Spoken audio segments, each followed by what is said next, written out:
A little after 10 p.m. on Monday, July 3rd, 1967, just as most sensible Britain was turning in for the night, the member for Pontypool was warming up. Lane Arrow has been working in the tea room of the House of Commons all day, charming and joining his fellow MPs in his rococo tones.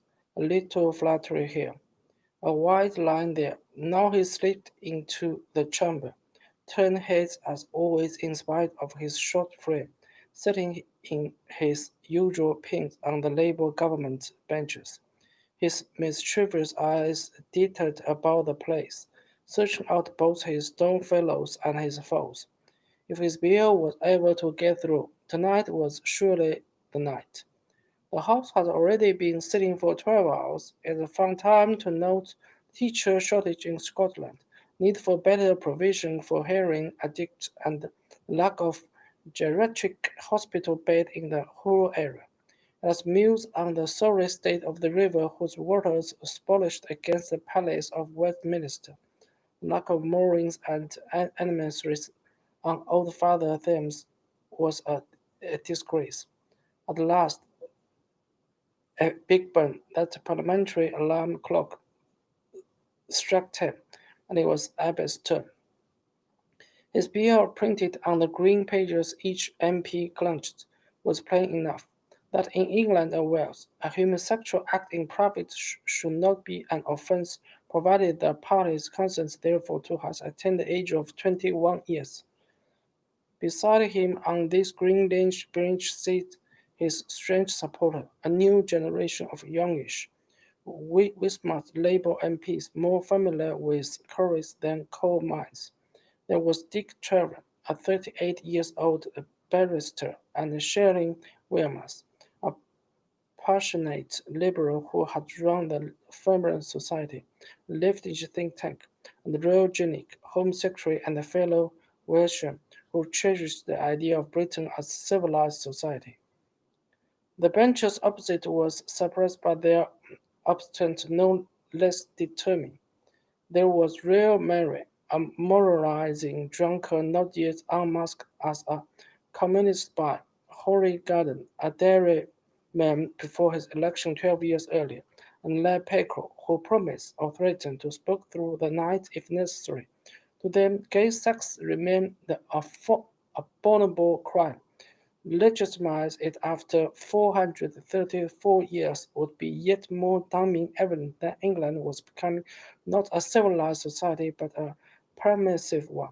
They intended to propose amendment after amendment, and to greet each in turn with another lengthy, disgraceful speech. All they have to do was keep in talk.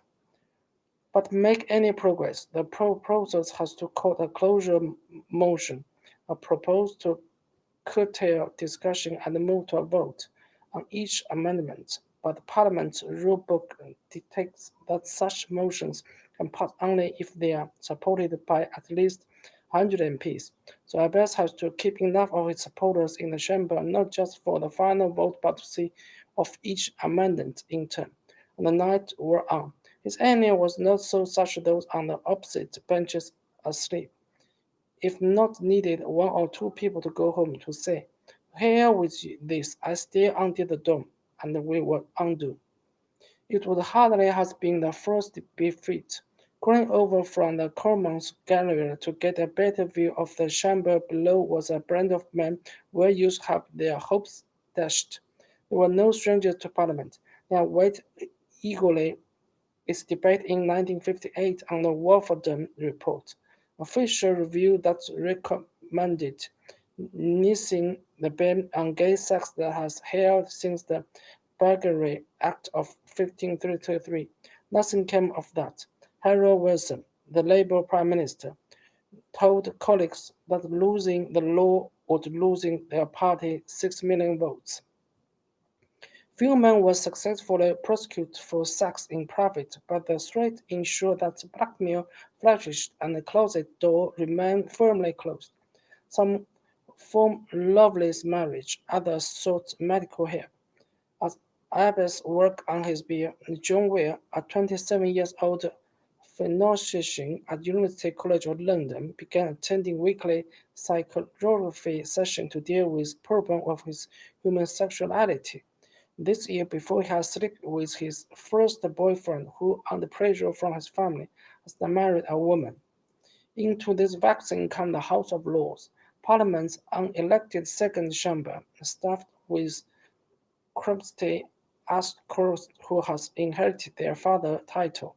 It was an unlikely chronicle of social reform, yet virtually invariable as they were. They had little to stop their lordship speak their mind. The eighth Earl of Arran has persuaded his fellow peers to vote for reform in 1965. He never told them his latest motivation. His old brother, who was his successor to the earldom, took their own life at the age of 55. Years later, Ivan meets a man who claimed to have been the seventh early lover in public. Lord Aaron rationale was more pragmatic and charismatically called Wilson simply needed someone to grasp the net, and the damn pickle need is too. Most enemies still feel its seed. The Lord provided momentum, but support in the Commons was necessary for a bill to become law. No government would risk backing such a continuous measure, so it could reach its status book only via a private member's bill, a mechanism that allows MPs to put forward their own laws. Such bills rarely pass, since little time is allocated to them.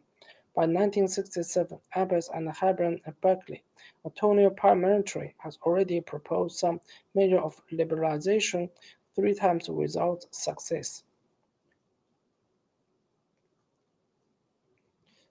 As Abbott's shuttled triumphant emerged into Westminster Palace jet, the gas lamp was still burning. Collapsing in his second-hand Rolls-Royce, he drove home to his wife, Major, who was in bed still awake, anxiously awaiting me and my news. She took me in her arms. It was a year before Miss Will, the finishing, met another man, Gabriel. They moved in 3 weeks later. With Gabriel's support, he stopped going to psychotherapy. He realized that the society, not him, had a problem. Today, 52 years on, they are still together. In 2006, as soon as they were able to, they signed a civil partnership. The long night was at end. At last, daytime was coming.